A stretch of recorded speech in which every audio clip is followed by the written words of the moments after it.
Whaatwaa family, welcome back to the channel, man. It's your boy, Mr. Whaatwaa. Today, hey yo, skirt, man. Check this out, yo. We got a video today, man. It's called American Christian Has Dreams of Prophet Muhammad and Becomes Muslim. Oh, we about to get into it now. Remember, this is your first time on the channel. Make sure you go ahead and subscribe. Join the Whaatwaa family. We are literally the latest family on YouTube. And that's back. Also, before we get started, put a like on this video. Remember, if you got a video you want me to react to, get down in the comment section. Let me know, and we will get to it, man. Let's go ahead and get into this reaction. The story of Robert de Villa. You know who that is? No, you don't, because I do. 3 months ago, I gave khutbah in Fort Worth. I haven't been to that masjid in 4 or 5 years, and they invited me for some reason, and I went. And I gave khutbah there. My khutbah was about dua. An Egyptian fellow comes up to me, a young man came up to me afterwards, he goes, Allah fulfilled my dua today. And I said, what's your dua? He said, my dua was that Nouman Ali Khan should meet Robert de Villa. I was like, are you Robert de Villa? He goes, nope, I am not Robert de Villa. Robert de Villa is my friend. But I think Allah is fulfilling my dua. I was like, fire away, I want to know. Robert de Villa is a young man who lives in a town 40 minutes past Fort Worth. He was a farmer, young guy. And he was hit with some sort of genetic disorder that kicked in later on in his life, and he became paralyzed from the neck down. And he lives in a nursing home. Most people in that nursing home are 90 years, 100 years. They're really, really old people. And then there's, his room where he's paralyzed neck down. He's the only 30-something-year-old that is in the nursing home, okay? And he's been in that nursing home for the last 10 years. His family got a computer for him that's voice activated, so he can give voice commands, put a headphone on and Google stuff and search stuff so he can surf the web and find information. In his room, and by the way, staunch Christian family, the minister comes and prays for him every week and things like that. And his best friend was in the bed next to him. One of his best friends. He became best friends because he met him at the nursing home. This person was also paralyzed and he needed a new liver. Okay? A liver transplant. He was waiting for a liver transplant. And they used to talk about, God and things like that all the time. They were good friends. Finally, his best friend got a call that there's a donor available for the liver. So he's so excited. He goes, Robert, I'm going to miss you, but I'm going. I've got a donor. So they take his friend and they go into the operation, and his friend died at the operating table. Now his friend, who's also a Christian, the deceased friend, his sister, took one of the amulets of his friend, a crucifix, and she gave it as a gift to Robert. This is a reminder of your old buddy. So he hung it on the side of his hospital bed. Robert de Villa lives a pretty decent life in there. The nurses take care of him. He's a happy guy. And one day he goes to sleep and he sees a man in his dream. That man says his name is Muhammad. And he says, pointing at the crucifix, God did not send messengers so they would worship the messengers. God sent messengers so you could worship God. And Jesus was just a man. He walked in the markets and he ate food. He walked in the markets and he ate food, and the dream stopped. He only knows that Jesus was just a man. He knows there's a man named Muhammad that said that to him. He said that messengers came so people could worship God and not the messengers. This is all he knows. So he starts Googling Muhammad. He finds Islam. He takes Shahada. When he takes Shahada, he wants to learn about the Quran. So he goes on these chat sessions and finds somebody needs to teach me Quran. He finds a brother in Egypt that he gets together with on Skype to try to learn Arabic. Learn the Arabic alphabet. Once he learned the Arabic alphabet, he learned to recite the Quran. He memorized 10 surahs from his hospital bed. Then he said, I'm beginning to memorize the Quran, and I'm beginning to learn about this prophet, but I need to understand the Quran. So he starts Googling how to understand the Quran. And for some reason, he ends up on my videos. And he starts watching my stuff. And he watched almost everything. And then here's the kicker. In the nursing home, there was an Egyptian fellow that used to come in and do some repair work. The Egyptian fellow has his own awesome story. The guy had basically lost faith. He wasn't religious. The nearest masjid to him was 50 miles away. So he didn't really go to Jum'ah much anymore. But he felt a spiritual void, so he started going to the church just to feel closer to Allah. Raised Muslim. He goes to the church just to feel closer to Allah. He's passing by Robert's room one day and he hears وَالْعَصْرِ إِنَّ الْإِنسَانَ لَفِي خُسْرٍ. So he walks into his room and says, Robert, what are you listening to? Robert says, nothing. That was me. And the guy says, you're Muslim? He goes, yeah, I became Muslim. And now this friend is in shock. How does Allah guide someone in the middle of Churchtown, USA, in a nursing home, with a crucifix on the side of his bed that he doesn't even have the physical strength to move, and the guy himself says, I want to come back to Allah. So he tells him about his, the friend he found online, Nouman Ali Khan. So the Egyptian fellow starts watching my videos. And then he says, I wish I could meet him one day. And he says, okay, I'll pray for you. And after 5 years, that Egyptian friend shows up at the same masjid that I haven't been to in 4 years. And after Jum'ah says, I think Allah wants to fulfill my friend's dua and my dua.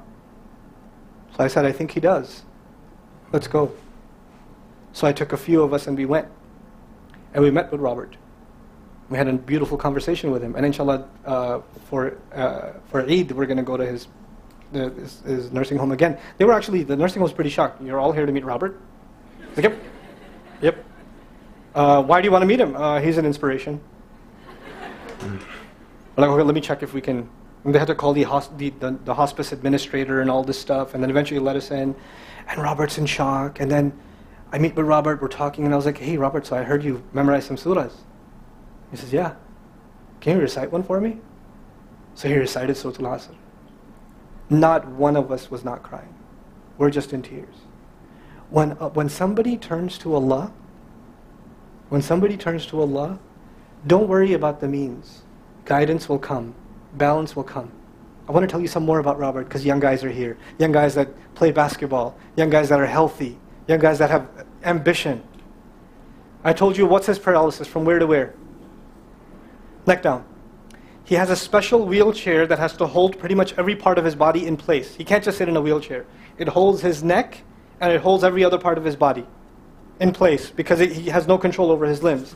And he has to have a special van where the wheelchair locks in so that if it goes through a bump or whatever, he doesn't, receive the shock. So he made a request. He wants to go to the Friday prayer. They didn't have the special van, so they put him in a regular van.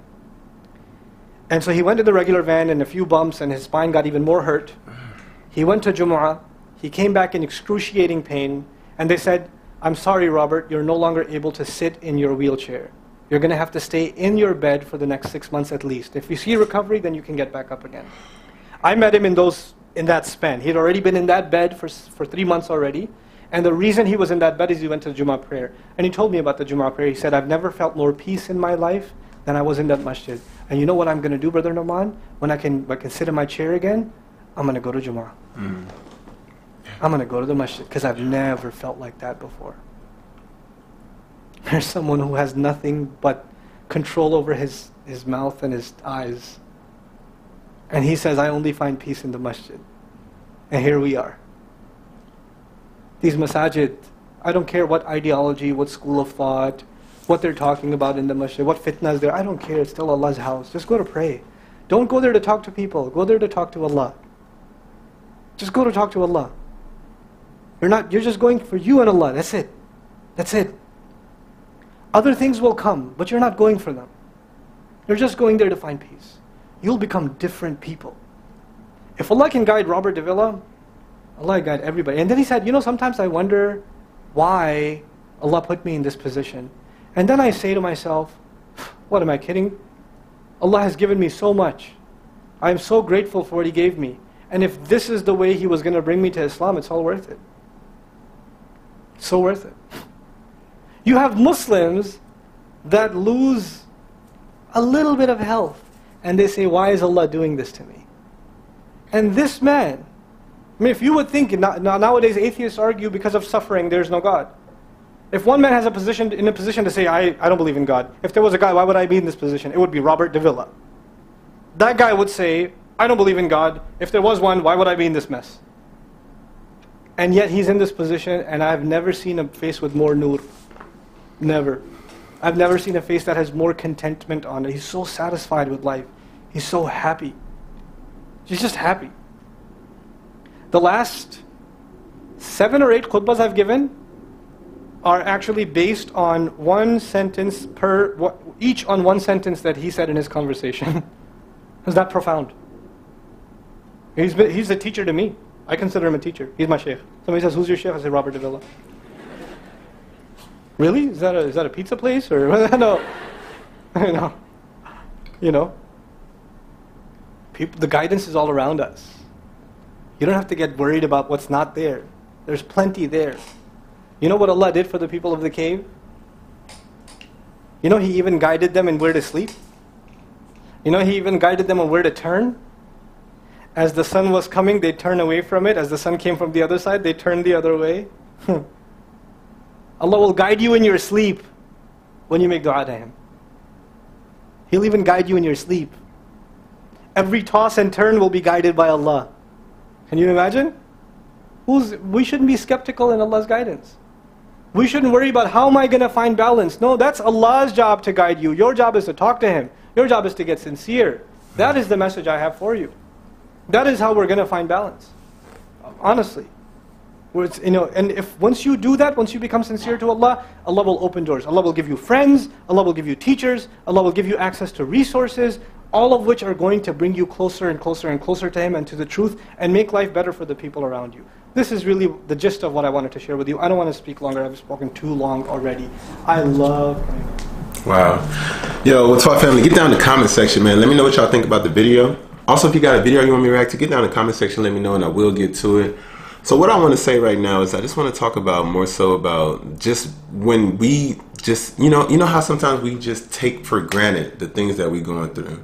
Just literally take it for granted. When I say take it for granted, I'm talking about being able to stand up and walk, being able to, like this morning when I got up, I was like, you know what I'm saying, I'm stretching and stuff, and I was like, I got up, I had a kink in my leg, I'm trying to stretch my leg, and I'm walking, and I'm just like, oh my gosh, like, why am I so sore?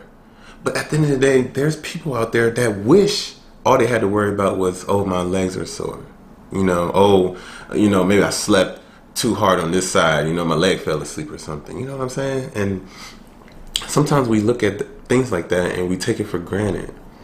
Look at this, look at this guy, paralyzed from the neck down, still was able to go to the masjid. And then as he was going, he didn't have the right van he was supposed to be in, so he ended up hurting his back even more. And his mindset was, man, as soon as these 3 months are over for me to heal, I'm going back there. You see what I'm saying? No spite, no nothing, no, oh, well, I don't believe in God. Why am I in this mess and this, It just makes you, it makes you think about certain things like, why am I like, you know what I'm saying? Like, why am I worried or why am I complaining about certain things? When someone is looking at your life, someone's looking at your life and they're like, I wish I can be in your shoes. I wish I can be in your shoes. I wish I can be you. Oh my gosh, whether you're in school, like for, our young Whaatwaa family members, how you're in school and maybe you're looking at a girl and you're like, man, I wish I can be that girl. Her hair is nice, or her hair is so straight, or she's so pretty, or she's so popular, or even, the same thing with guys. You might look at a certain guy and be like, man, he's a star football player, or he's the best soccer player, or he's the best, I don't know, whoever's the popular person on campus or on school is. You're like, man, I wish I could be him. He's cool. He has all the friends and stuff, But at the end of the day, you don't know what that person is going through. You don't know what mental state they're in. You don't know what physical or even what their health. But you're just looking at what they portray, but at the end of the day, you don't know what's inside. And then you don't know if that person is wishing they can be you. You see what I'm saying? You don't know if they're wishing they can be you. You see what I'm saying? So that's just sometimes you have to sit there and just accept you and love you for you. Love you for you. Right now with Whaatwaa family, let's say, y'all know I like to do stuff like this. Let's say, on the count of 3, I want you to say, I love me. Not me. You, okay? You're going to just repeat the words, I love me, okay? 1, 2, 3, I love me, okay? Let's do it one more time. We're going to do I love and then me. Okay, ready? 1, 2, 3. I love me. Yes, make sure you love yourself. Okay? Make sure you love yourself. Make sure you stay close to God, okay? Whaatwaa family. I'll see y'all tomorrow. Why? Because I post videos every day. Yo, Whaatwaa family, I'm trying to like get into the thing where I'm like trying to record in front of sunlight. But as you can see, you know what I'm saying, sometimes the sun gets behind the clouds or whatever, it gets dark. So let me know if you guys like for me to continue recording here, or do you guys want me to build like a studio like how the old videos used to be, like with a white background and stuff like that. So get in the comment section, let me know if y'all want it like that, or if y'all just want it to stay like it is right now. So anyways, guys, I will see y'all tomorrow. Why? Because I post videos every day, so please take care. Stay safe. Whaatwaa!